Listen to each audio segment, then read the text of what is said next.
Day 317 of the Ukrainian War Map, also known as the Russo-Ukrainian War.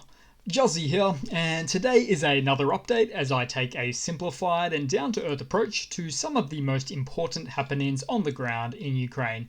And as always, we'll start off with those Russian military losses. So as of the 6th of January 2023, so we are currently sitting on 110,000, so crack that 110 mark, 110,250 Russian military personnel losses, which actually represents an additional 530 losses for the day.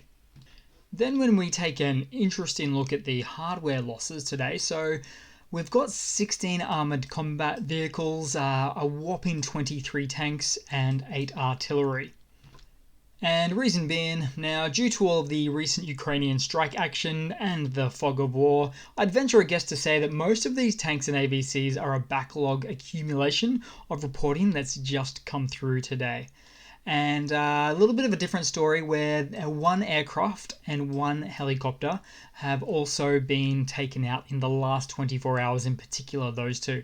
So one was a Russian Mi-8 helicopter, and the other, the aircraft, the jet plane actually was a Su-25 ground attack aircraft, which is, that makes 2 for 2. So there was one just yesterday taken out as well.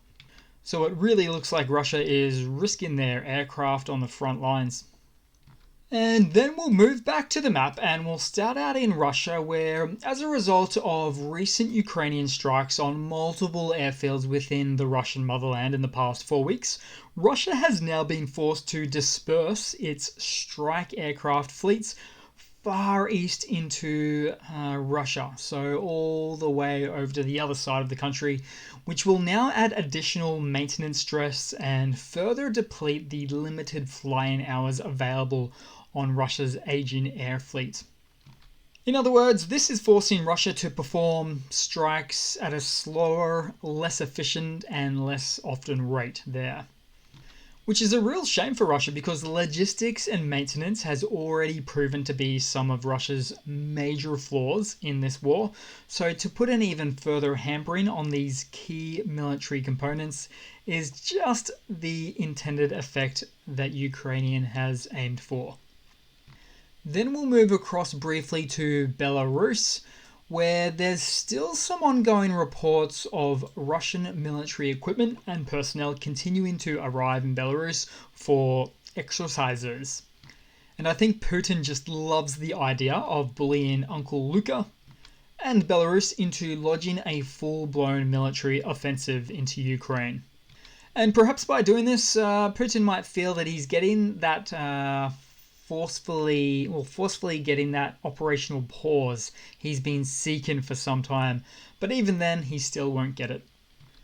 Then we'll move across into the Ukrainian map here, around the front lines, up the North Donbass region. So the AFU reportedly made gains west of Zaitlivka. So that is just on the highway there. Now this map is a little bit out of date. We can see that it's well and truly looking as if it is Russian occupied. It's really not the case. If anything, it's a grey area or more green to show up an update on this map soon enough. Fingers crossed. Then right next door, the AFU repelled an attack north of Bilarivka, right there. Then moving further south, where we really start to reach the Donetsk Oblast, an oblast where Russian forces are really concentrating their efforts on capturing the rest of. So this is currently Russia's #1 goal, assuming they even write their goals down anymore.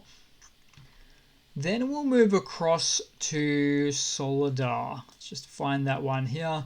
A place only equal in the battlefield intensity right now to places like Crimea and Bakhmut, really, where Russian troops were able to establish themselves in the southern eastern part of the settlement, but outside the settlement, not the settlement itself. In fact, if you zoom in, we can see that it's really just scraping on the outsides there. And battles are ongoing here as well. Then just a bit further down south to Bakhmut itself, where Russian forces are continuing to attack on 3 different vectors, being the north, central, and southern areas for this settlement. Now, if we zoom in as well, we'll see that Russia took a small section of outer blocks, as you can see there. But they've actually taken more than this before. They've gone 3 blocks or so deep, then they lost it again. So in other words, it's been a bit of back and forth right here. But gee, I tell you what, Russia is throwing nearly everything it has into this area right now, and Crimea and Soledar for that matter. Then we'll quickly scooch down just for a moment because I wanted to have a look at Avdiivka, right here. So remember Avdiivka. So Russia has managed to encircle it for such a long time now, as you can see, but still hasn't yet seemed to be able to pull off one last hurrah here and capture it. So bit of an oddity, I would say. I would have expected them to have taken it by now. Then we'll move across on the map and we'll take a quick peek at, in the Dnipropetrovsk Oblast, so Nikopol right here. Obviously Ukrainian held, but it is where Russia continues to shell Nikopol nearly daily for months now, striking locations including private residential homes, as you can see there, from indiscriminate artillery fire. This is actually where I got the idea of calling it a dick move and using that meme ever since, because there's no value to really hitting this spot in particular for the Russian forces. They hit it from the other side, sometimes as far as about 12 kilometers or about 12 miles or 20 kilometers from the Zaporizhia nuclear power plant just next door, using it as something of a shield, and that's where the dick move really came from. Then we'll move across to the other frontline region, so Kherson. So Russia is doing a similar thing here, so they're firing artillery shots or shells, not just at Kherson at the moment, but also other settlements a little bit more north of the river there, so places like Chernobivka and Tokarivka as well. Then we'll move across to some of the interesting news for the day. So we'll start out with Russian President Vladimir Putin, who has said that he wanted a 36-hour Christmas ceasefire from 12 p.m. on the 6th of January until 11:59 p.m. on the 7th of January as part of the Eastern Orthodox Christmas day that's celebrated and held on the 7th of January. So then, shortly after he requested that, every political and military division in Ukraine flat out rejected the idea or the offer, simply claiming that the Russian army would just use it as an excuse to regroup. Which actually reminds me a little bit somehow of the Minsk 1 and 2 agreements between Russia and Ukraine since 2014, much of which included ceasefire agreements within those agreements there, which Russia broke nearly every single day, the ceasefire component of it. So Russia simply does not stick to their agreements. So this is why a short while back Zelensky said that there would be no Minsk 3 agreement ever.